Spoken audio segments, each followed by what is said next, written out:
to en nikech hero mar Nyasaye emomiyo wan ka. Koro mano te maber. Mar ariyo maber en ni koth pod medo chwe. Ber na nyoro nyago mbaka gi ji mang'eny man dala. To ng'eny ji ng'eyo kona ni gin gisedoke puothe. Itie jok manorire gi koth mokwongo sani koni koro gidoyo. Jomoko bende koni nye gisetieko komo. To yien bende dhano pidho turi. Apani gimwasetime maber mopogore gi puonjo jokanyanam e chenro marwani mar kolo ne gi weche kendo miyo ging'eyo en kwayo gi mar pidho yien. Aneno ka kidonje Facebook to ji mang'eny ketie tag kanyo ni na pidho yien 3, na pidho yien 4. Erouru kamano jokaka wanene kuom puonjwa weche mag pidho yien. Koro mora matek mokalo ka dhano pidho yien.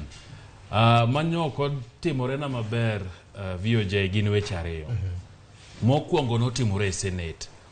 Ing'eni Senate kane Senetas ochamo muma. To gino mane gichamo ne muma moloyo en ni gibiro rito weche mag kaontis, weche mag devolution.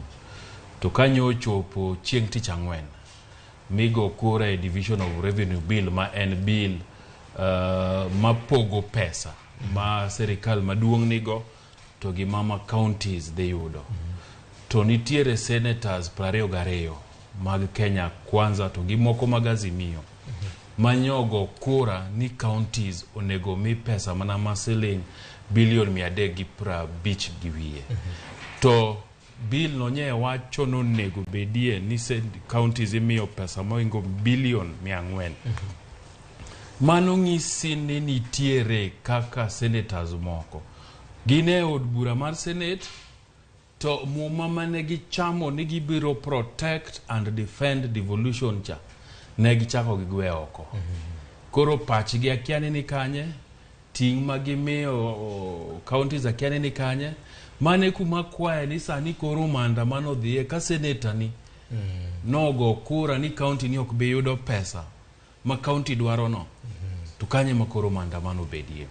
Mogik VOJ tukendang'eni wadwa twake to en tim tora, tim jechien ma ng'ato wuok to wuondore nodwa yalo injili ae to nego dhano turi e nying tweyo ok ber kendo wabro lose wach malit ni wabro kunyo kukune nyakwara mga jwango kinyi makono Fred governor